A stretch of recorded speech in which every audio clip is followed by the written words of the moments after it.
নমস্কার আমার প্রিয় সুধী দর্শকবৃন্দ, আশা করি সকলে ভালো আছেন, ভেতর থেকে সুস্থ আছেন। আমি রঞ্জন ফিজিক্যাল মেটাফিজিক্যাল ভয়েজার চ্যানেলের পক্ষ থেকে আপনাদের সকলকে জানাই আন্তরিক ভালোবাসা ও শুভকামনা। তো চলুন আজকে আমি আলোচনা করব 2024 আসার আগেই বাড়িতে পুতুন এই ফুল গাছ, মা লক্ষ্মীর আশীর্বাদ পাবেন সারা বছর। আলোচনা করব তার আগে বলে রাখি, আমার চ্যানেলে যারা নতুন নতুন ভিজিট করছেন চ্যানেলটিকে সাবস্ক্রাইব করে পাশে থাকবেন, আধ্যাত্মিক এবং পার্থিব সমস্ত রকমের ভিডিও পেয়ে যাবেন। তো চলুন দেরি না করে আলোচনা শুরু করি। নতুন বছর 2024 সাল শুরু হতে আর বেশি বাকি নেই। নতুন বছরে মা লক্ষ্মীর আশীর্বাদ লাভ করতে আমরা সবাই চাই। নতুন বছর শুরু হওয়ার আগেই বাড়িতে এই একটি ফুল গাছ পুঁতলে মা লক্ষ্মীর আশীর্বাদ বছর জুড়ে আপনার উপরেই থাকবে।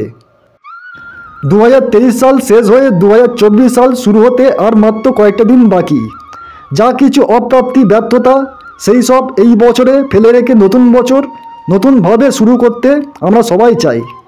নতুন বছর যাতে সুখ ও সমৃদ্ধি নিয়ে আসে সেই প্রার্থনা এখন সবার মনে। নতুন বছর যাতে সর্বাঙ্গভাবে শুভ হয় তার জন্য একটি বিশেষ পরামর্শ নিন। নতুন বছর শুরু হওয়ার আগে একটি ফুল গাছ বাড়িতে বসান। বাড়িতে এই ফুল গাছ থাকলে মা লক্ষ্মীর আশীর্বাদ আপনার উপর বজায় থাকবে। পারিজাত ফুল। পারিজাত ফুলকে স্বর্গের ফুল বলে মনে করা হয়। স্বর্গ থেকে এই ফুল মর্তে এসেছিল, সেই কারণে পারিজাত ফুল বাড়িতে থাকা অত্যন্ত শুভ।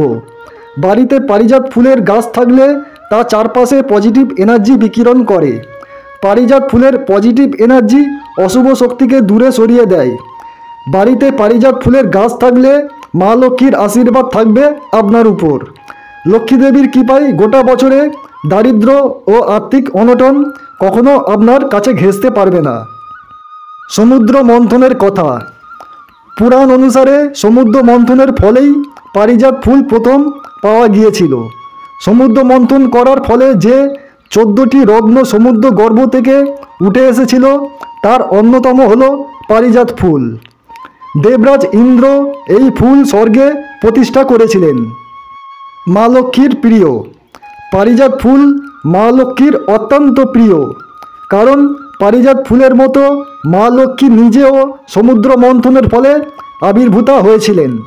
তাই যে বাড়িতে পারিজাত ফুল থাকে সেই বাড়িতে নিজের আশীর্বাদ বর্ষণ করেন ধনদেবী। মা লক্ষ্মীর কৃপায় সেই সংসারে সুখ ও সমৃদ্ধির কখনো অভাব হয় না। আসুন এবার আলোচনা করব পারিজাত ফুলের গাছ বাড়িতে রাখলে কি কি উপকার হয়। বাড়িতে পারিজাত ফুলের গাছ থাকলে তা নেগেটিভ এনার্জিকে ধ্বংস করে। পারিজাত ফুলের সুন্দর গন্ধ মানসিক অবসাদ ও চাপ দূর করতে উল্লেখযোগ্য ভূমিকা পালন করে। প্রচলিত বিশ্বাস অনুসারে যে বাড়িতে পারিজাত ফুলের সুগন্ধ থাকে সেই বাড়িতে কখনো দারিদ্র্য বাসা বাঁধতে পারে না। সেই সংসারে সব সময় সুখ ও শান্তি বিরাজ করে। বাড়ির উত্তর অথবা পূর্ব দিকে পারিজাত ফুলের গাছ বসান।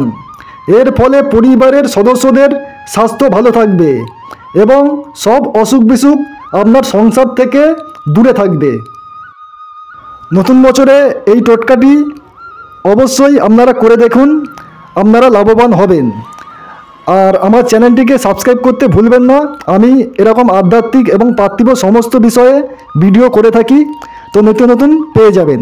তো থাকুন আমার সাথে, ভালো থাকবেন, সুখে থাকবেন। আজকের মতো টাটা।